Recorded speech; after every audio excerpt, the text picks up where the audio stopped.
Little Theater, which is located on the ancestral and unceded shared territories of the Ashaman and Tongva people.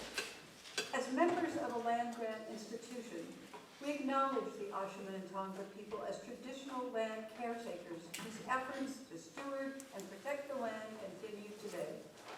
Please take a moment to silence your cell phones and notice the exit nearest you. We remind you that taking photographs or recording of any kind is prohibited. For the safety and well-being of everyone, please keep your face masks on while in the theatre. Thank you for your attendance and for supporting live theater. On the pandemic tonight, COVID cases are rising. At least 31 states fueled by the Omicron subvariant BA2. Philadelphia is reinstating its mask mandate beginning tomorrow. And Massachusetts is reporting an uptick in cases one day before the Boston Marathon returns. Put your mask on. For the first time in 3 years. Wash your hands. Keep your distance. That's 6 feet. Social distancing. What do you mean there's no toilet paper? I'm a toddler. Me too. People are fighting over toilet paper? Stand on the square. Stay outside. Stand in line. All these sudden commands. My dad is a retired police officer. So this is just really ridiculous. I'm really repenting at this point. Wow.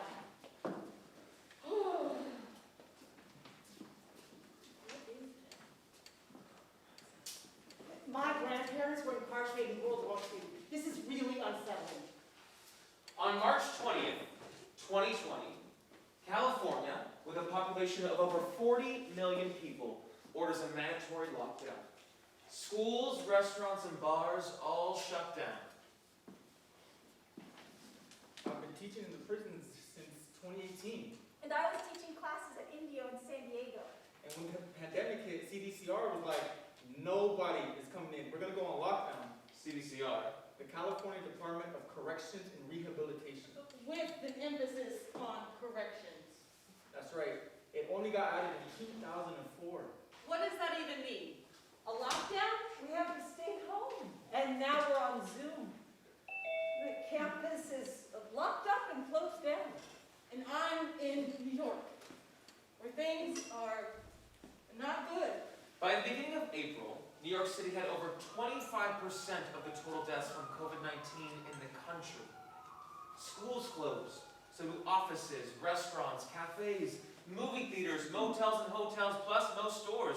Everything's closed, even Starbucks. No, that was hard to take. Also beaches, state national parks, public transportation is shut down.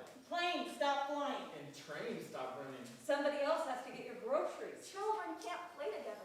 We can't go to the movies. Can't go on a cruise. Can't get a haircut. Can't go out to eat. Can't even visit. Can't go to concerts. Can't go to the theater. Can't go to the library. Can't go to my office. Can't even go to the movies. I don't hardly even recognize anyone in all these masks. Are you making some? We can't. Where can you get N95s? Get your mask over your nose and under your chin. Hospitals are running out of gowns, masks, and equipment. ICUs are full and overwhelmed. There's a shortage of medical staff. No visitors are allowed. You walk into an ER, you go in alone, there are tents outside. Will you even walk out of the ER or will you end up in the ICU? Visits are forbidden at senior centers, nursing homes, hospices. Prisons, jails, and detention centers. We can't go see family, mothers, Grandfathers. Ants. and on and on and on. Professional sports suspend their seasons. There's no baseball, no basketball, no ice hockey. You could spend hours on the internet reading about COVID and just getting sucked down this really anxiety-driven hole. Or, I could work with this really wonderful group of people who are passionate about what they are doing. Hi, I'm Karamet Reiter, and I am a professor in the Department of Criminology, Law, and Society, and the School of Law at UC Irvine. I'm Kristen Turney. I'm a professor here in the Department of Sociology at UC Irvine. My work is about how the justice and criminal system affects families and health. My name is Naomi Sugi. I'm an associate professor in criminology, law, and society at UCI. Hi, I'm Joanne DeCaro, a fourth year in the PhD program in the Department of Criminology, Law, and Society here at UCI. Hi, I'm Gabriel Rosales, and I'm in my second year in the Criminology, Law, and Society department at UCI, and I'm formerly incarcerated. Hi, I'm Erin Seacrest. I recently graduated from UCI with a BA in psychology with a minor in criminology.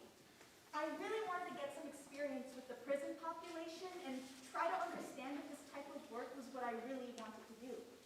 I started volunteering in prison more than 20 years ago as an educator, and I've been involved in prison-related work ever since.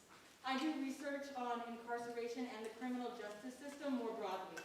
I've been here at UCI for about 8 or 9 years at this point. And gosh, well, my research is about incarceration and re-entry. On March 13th, President Trump declared a national emergency for COVID. It was a Friday. There were 1,700 cases in the country and 40 people had died. The next day, 7 more people had died and there was 2,700 cases. So when the pandemic started, I was paying attention to prisons, as I always do, and I was certain that it was going to wreak havoc in our prisons. I mean, infectious diseases from tuberculosis to AIDS to flu are always really dangerous in our prisons. We started getting really, really worried about people who are incarcerated.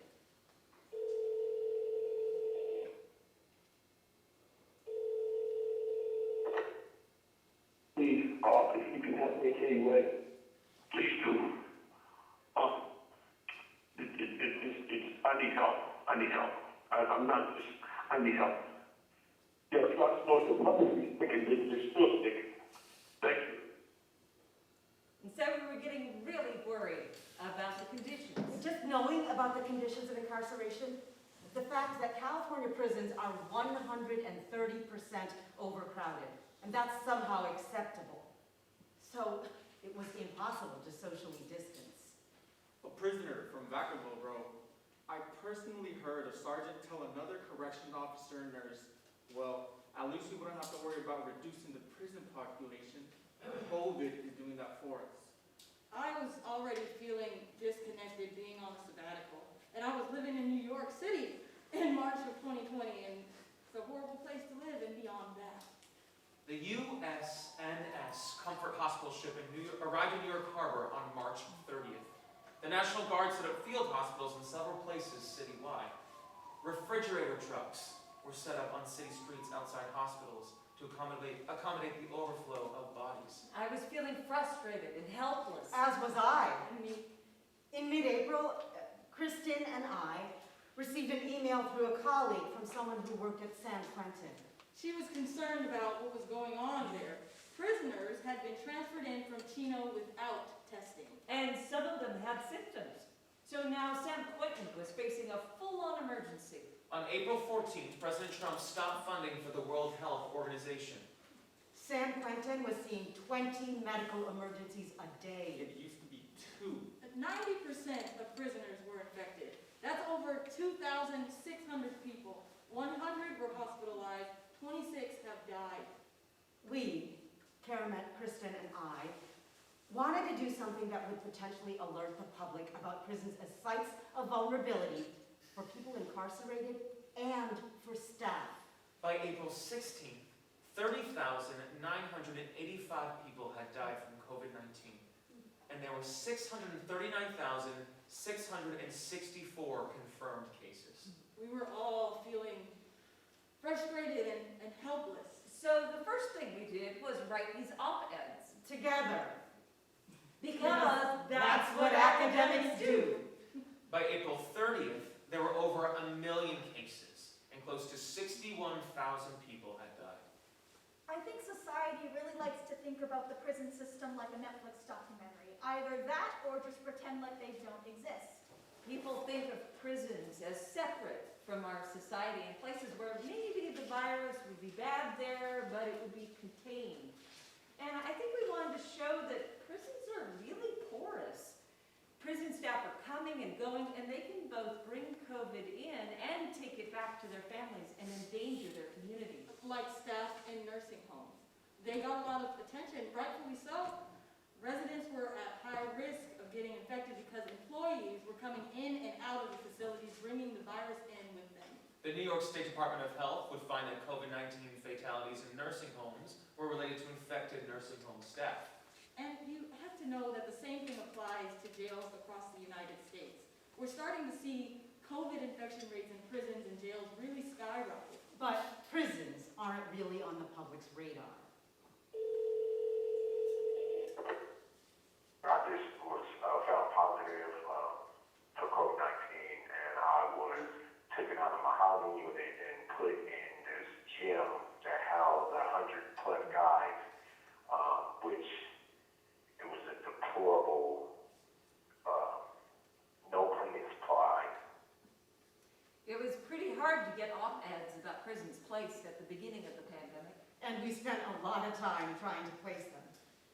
Anyway, we wrote op-eds just calling attention to the facts. By the end of May, there are 1.7 million cases and 103,784 deaths. Staff are overworked and under tremendous stress, and that the death toll in prisons will soon surpass those in nursing homes. Institutions with vulnerabilities like prisons put us all at risk. We cited statistics about infection rates being 650% higher in California's prisons than in the general population. We urged our leaders to recognize the problem. By the end of June, the U.S. reported 2.6 million cases and 126,140 deaths. And did Trump take any notice? He said disinfectant might help. We asked leaders to contact their state senators and write Gavin Newsom. And did they? Who knows? Anyway, like nothing happened. Except for Newsom going to the French Laundry. Like Nothing happened. Which was incredibly frustrating. We thought that just paying attention to one crisis in prison might create some action. One huge crisis in the prisons. If no one's taking any notice, what can we do? I know they don't have any PPE inside. I work with the guys on a regular basis, and so I knew that they don't have any PPE inside. People on the inside were talking about not having masks, Not having any kinds of soap, even. not having any kind of cleaning supplies. There is no PPE inside. If hospitals can't get PPE, there's no way that prisons have any. We thought that one thing we can do as academics is just try to bring attention to that and try to raise some money to try to get protective equipment into the prisons.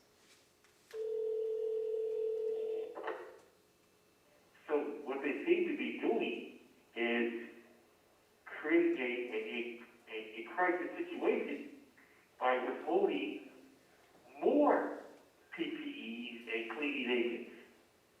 There's no real social distancing in prison because now they're making us take on double cells. Trump said there was no shortage, that it's all fake news. The prisons are in lockdown, right? And when you're in lockdown, everyone is within a foot of each other. Everybody is breathing the same centralized air. There's no clean air coming in. They don't give you any cleaning equipment, and they just let it be filthy. Okay, let's get some PPE. We'll need to raise some money to buy it. We could do a ZocDot fundraiser through UCI. Do we know anyone who could make a video? I have a background in the arts and humanities, which is why they thought I might be willing and able to help to produce a video to raise cash for PPE. Okay, so what's going on in these videos? Stories. I'll get some people together, people at UC level, and maybe some community college people. Let's concentrate on students who were formerly incarcerated or currently incarcerated, people who are trying to pursue an education. There's a connection to the university, that's great. So maybe a short, like 2 to 3 minute video. Yes, and we could do a kind of GoFundMe style page on the university website. But in the process of doing that, we realized that there were lots of people who were so desperate to tell their story. We had way more stories than we could use for the video. The video was basically just pleading for donations and money so we could go out and buy the PPE. The video launched on Monday, September 14th. A week later, the U.S. reported 7 million cases and We raised- 200,000 deaths. We raised about $8,000 with the video using ZotDot through UCI. And we bought face shields, N95 masks, hundreds and hundreds. And we did what we could, and then hand sanitizer too.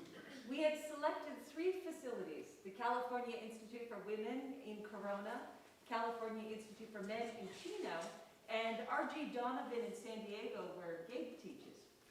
On November 2nd, the country voted. 4 days later, Joe Biden was declared the 46th president of the United States. And COVID carried on. 2 days after the election, the United States reported over 100,000 cases in a single day for the first time. R.J. Donovan says it can't accept a hand sanitizer. What? Why? Because they'll make alcohol with it, yes. Can't believe it. Yeah.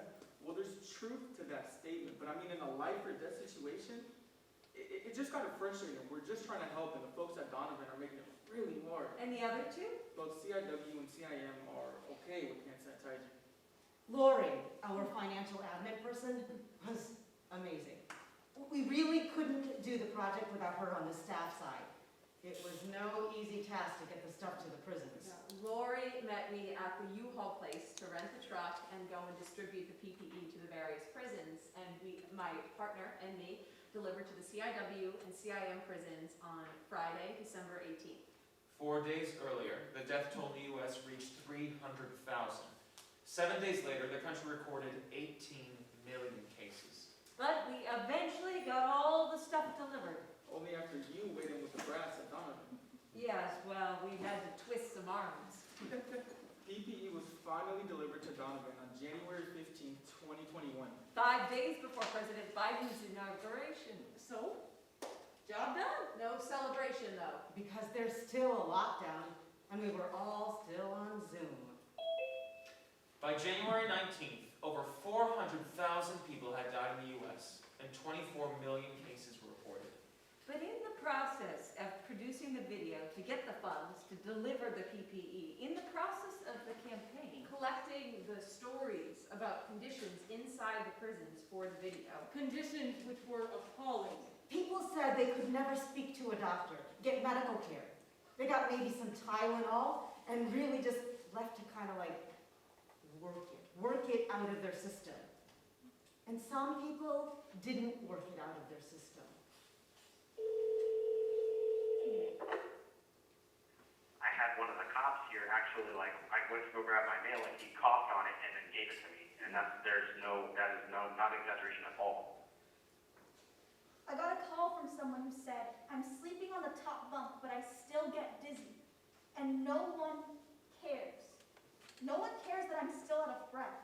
And there's one call I could hear him gasping for air every time he would talk. It was a lot for him just to talk to me. No one cares. That really hit me hard. Because, when you're a ward of the state, you think that, I don't know, in some perfect world that somebody actually cares. You know what I mean?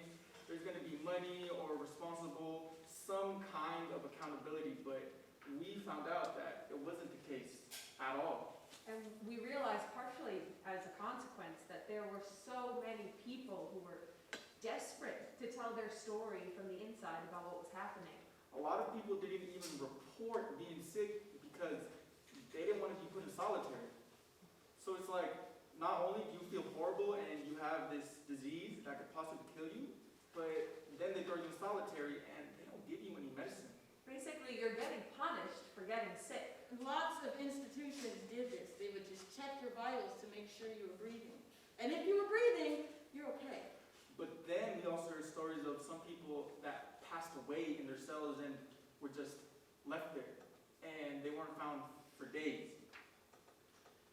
So what's the next thing we can do? What's one step we feel like is manageable tomorrow? Well, and so this is like one foot in front of the other, the way we're all functioning in this pandemic, right? Wouldn't it be cool if we had a website? As a place to share these stories with everyone. People really wanted to share their stories when we made the video.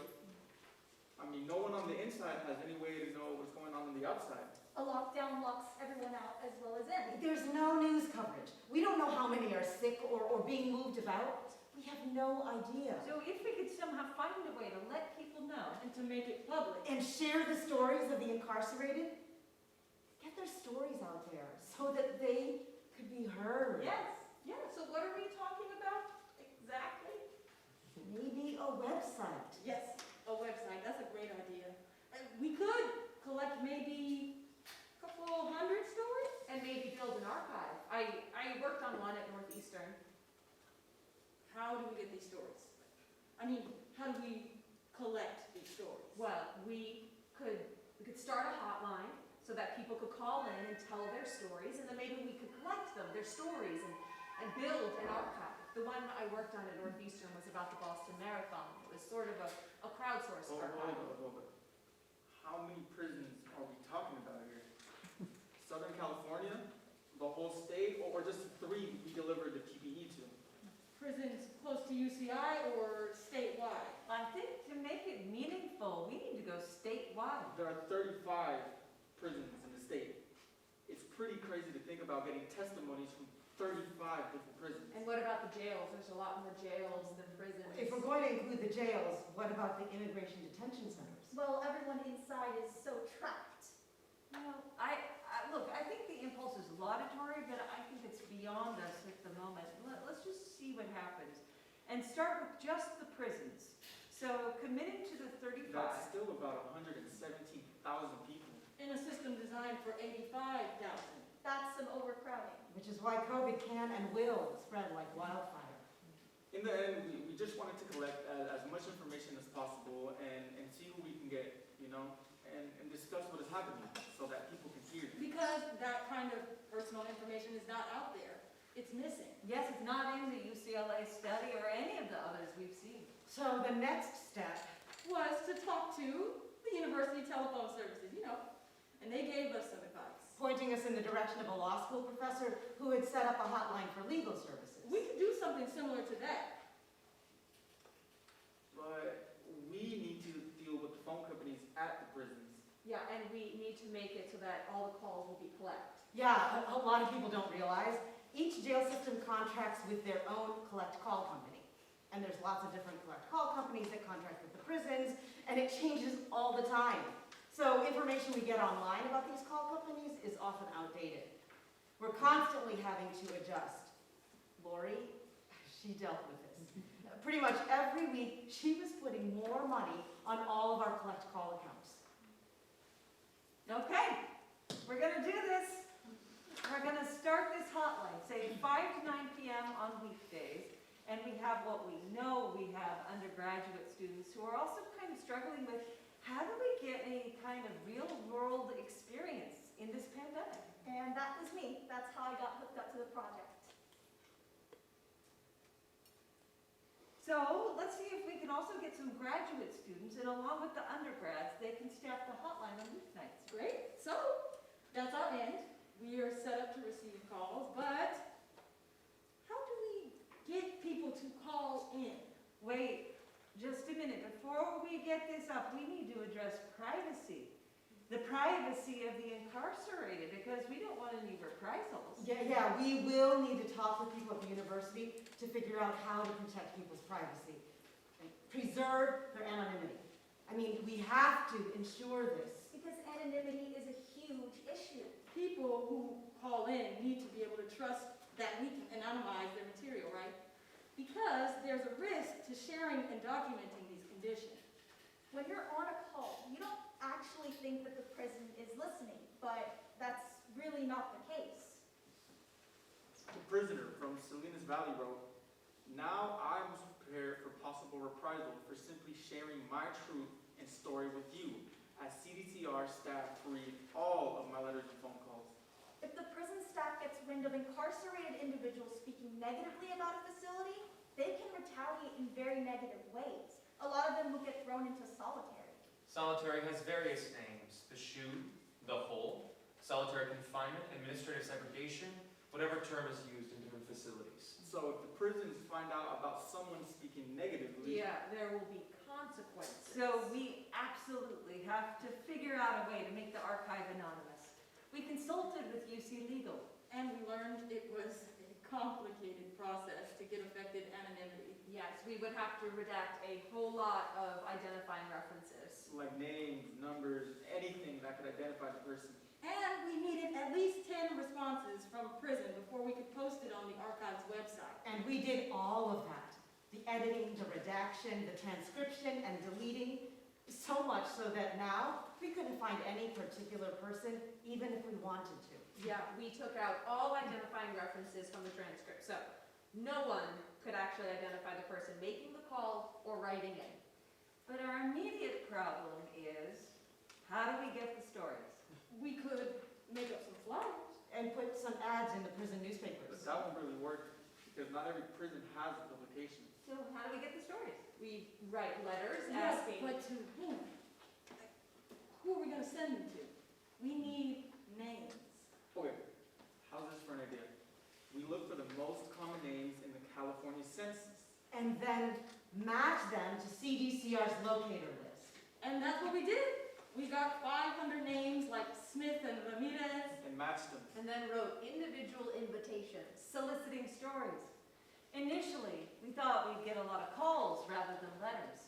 But we didn't because, as we found out, a lot of people who are incarcerated were only allowed one 15-minute call a week. Yeah, a lot of people would say, I can either call or take a shower.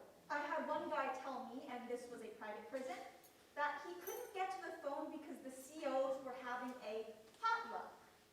A staff potluck. Yeah. So it's not easy. And if you only get one 15-minute phone call a week, you're not going to call a prison pandemic. But people wrote. A lot of people wrote. Yeah, everybody was on lockdown, and it's really hard to get a hold of people and let the information spread in terms of like a snowball effect. So that is when we decided to move to actual individual letter invitations. Like we had students who could write the letters to the prisons. But the replies, the letters we got from the inside, they couldn't be sent to campus. Campus was closed. So we set up a P.O. box so people could write to us. Yeah, it was mine. I volunteered my post office box up in Los Angeles. Great, thank you. In the first 3 months, we sent out 4,000 invitations. Obviously, we used a lot of stamps. Oh yeah. I think we ended up spending over $15,000, and I thought we would have only a couple of hundred letters. But the response was amazing. Anyway, it turned out that I was going up to the LA post office and collecting literally hundreds of letters. I would shove the letters into this giant bag. It must have looked crazy to the post office.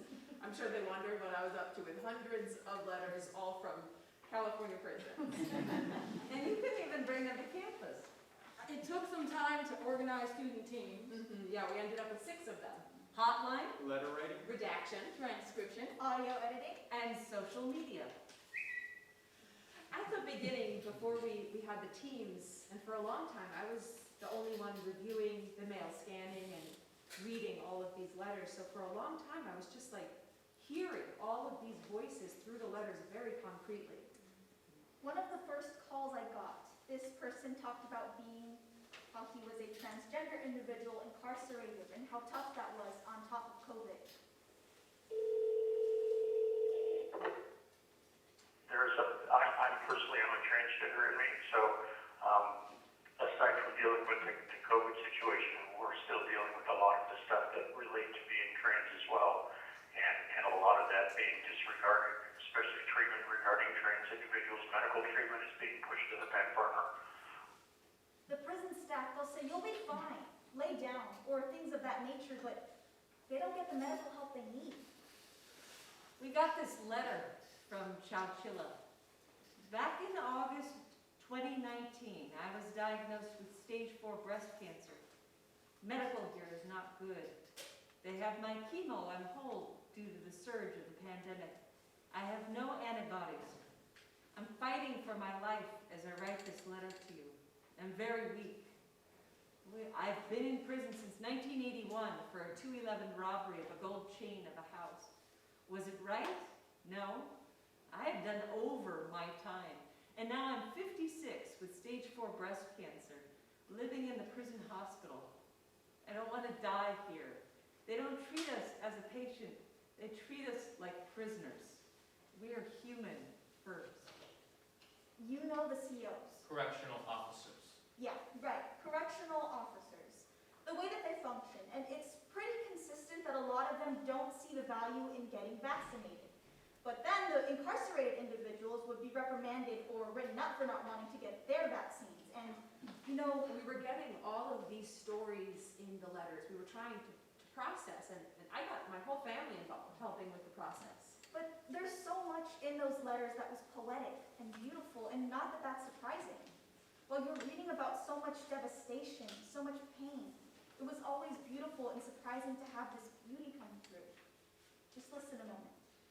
Confusion reigns supreme, making us want to scream.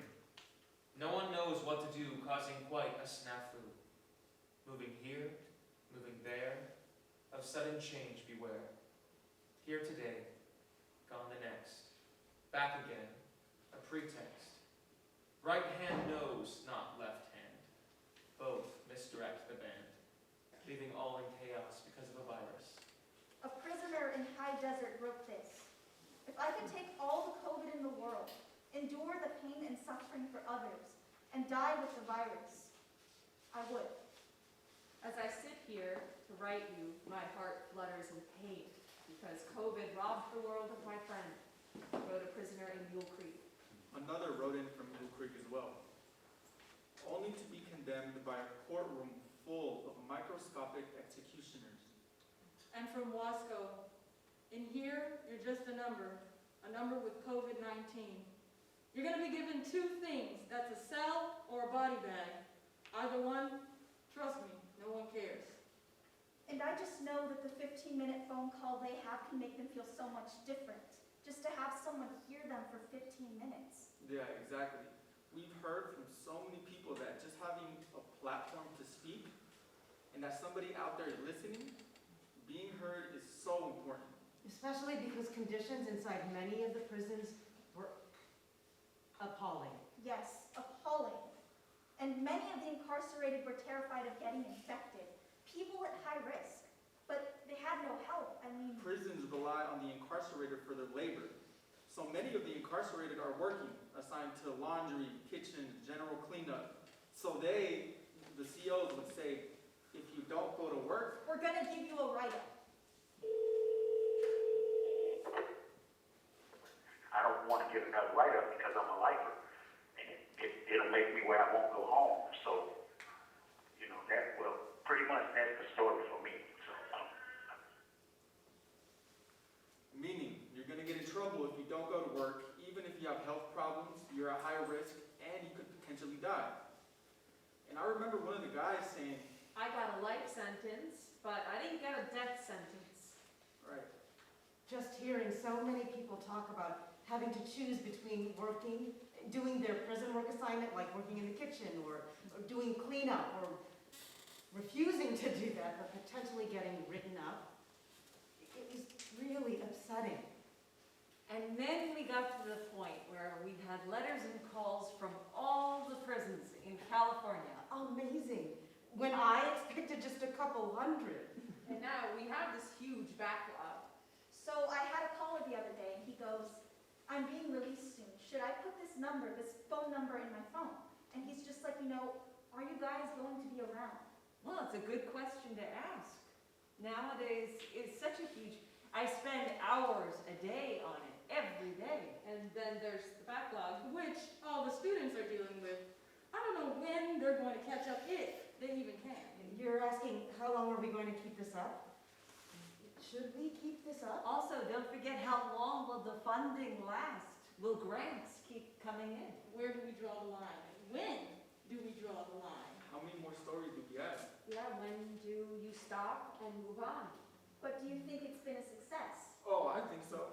Just in getting the stories out there and providing a space where the voices can be heard, it's been a success. So we can say it's a success. Yes, we can, but it wouldn't have been without the students. We had 170 students working on it. I'm so grateful for all the grads and the undergrads that have been a part of this. And I saw Erin monitoring the hotline team on a Friday evening when it was her birthday. Wow, that sort of dedication to the project really helps keep all of us going, I think. Thank you. Yeah, I was there. It's so important to me. I've had a lot in my personal life that's happened to the point where I think, you know, if I had chosen different friends or a different path or have, you know, been born into a different family, like how easily this could have been me in that position. These are real people with real stories and real feelings, and just because their life worked out a certain way doesn't mean that we're any better than them.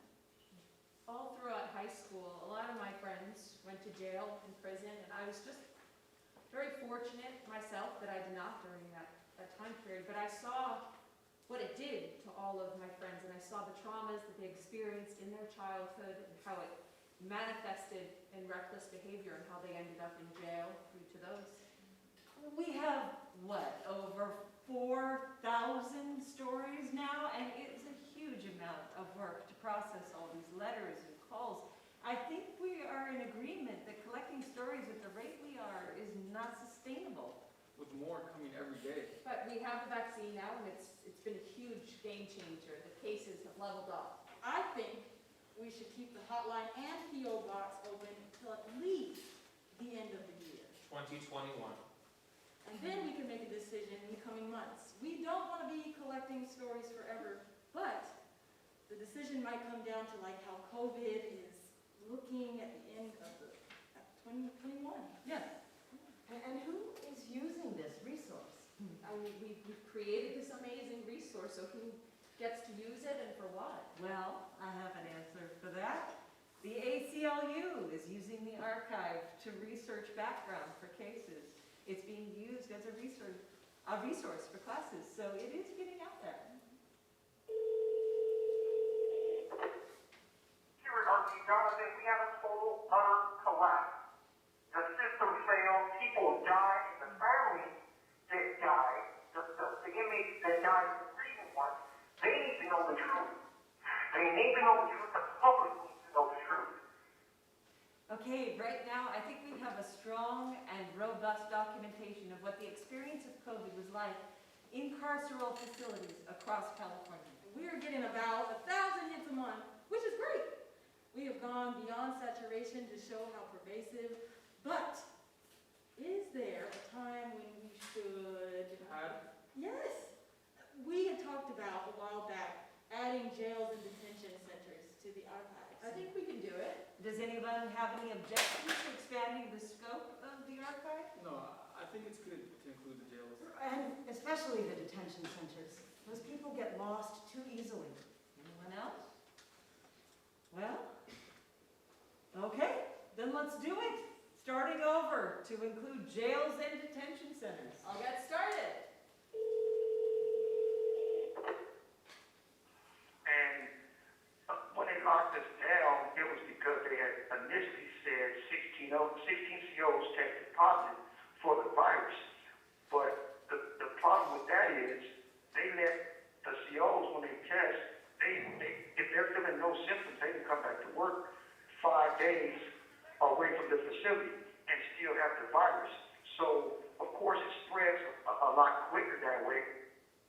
And now we have an educational, historical, and legal resource. Please help, if you will. Our medical conditions are underlying and lying threatened. And no one seems to care. No one. And I need some type of help. Please, if you're into helping this, please, right? And please for help. Thank you. There's this one quote that always trips me out, that justice is just glorified revenge. Which I think in some ways it's true, because it's kind of, we want to see somebody, quote unquote, get what they deserve. We should be proud. All of us, especially the students, who were incredible. Yes, I remember back to when it was just starting and I was reading articles in the New Yorker, just being enraged because it was so predictable, right? I I was certain that it was going to wreak havoc in our prisons, so it was no surprise. So they're not taking anything this year. But nobody's wearing their masks the way they're supposed to. Officers have it around their neck. It's just, we're not going to get better if they don't take it serious. What is so troubling to me, why did we as a society choose to keep people locked up at 130% capacity, knowing that people were going to die? You know, in our current situation, of course, everybody's scared.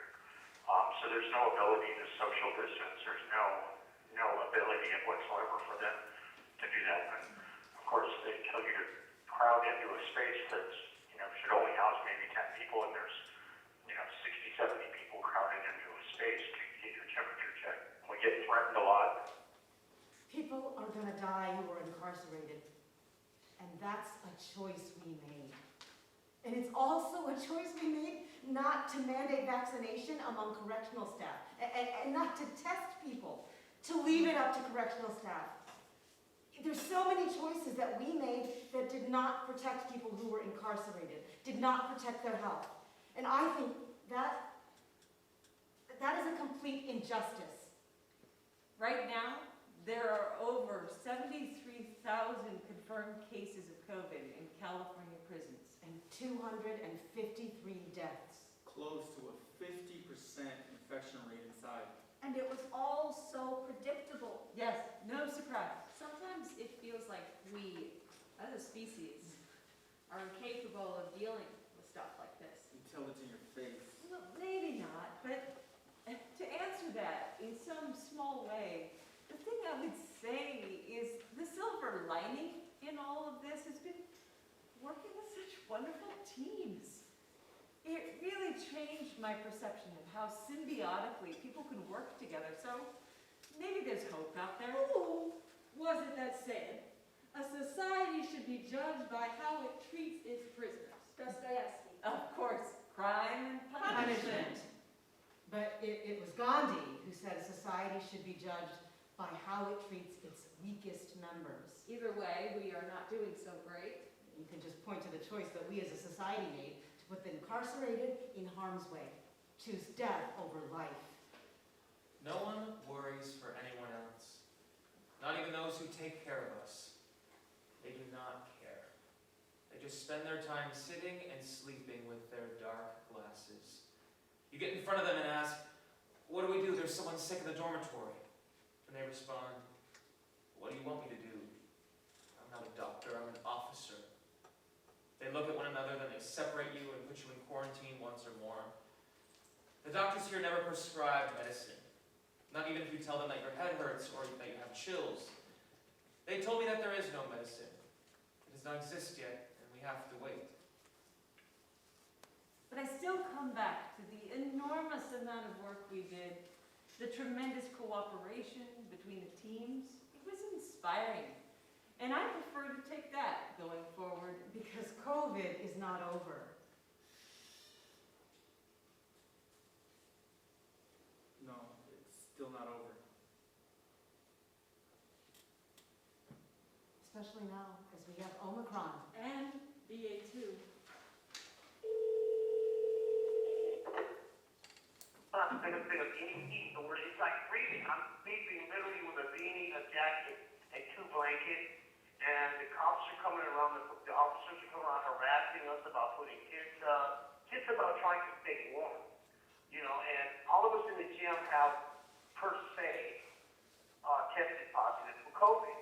So if we're tested positive for COVID, then that means that we are all patients in a hospital situation. This cold air blowing in is not giving us the benefit to recovery. On our way to Omega,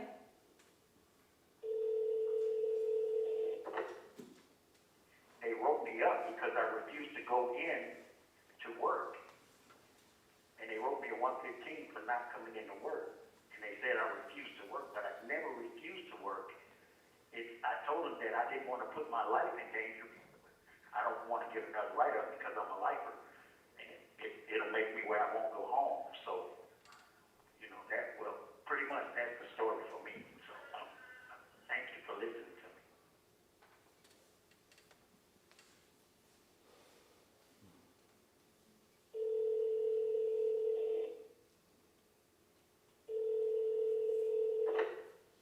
Things changes, and we are resilient. I mean, we adapt to new environment situation. So, if I have any, if this recording could reach to people out there, I want to encourage people out there. I don't have much complaining. What it is right now. Yeah, we just gotta learn to accept the new things and adapt to the new norms. Thank you. Thank you for you guys doing this because a lot of people wanted to be heard.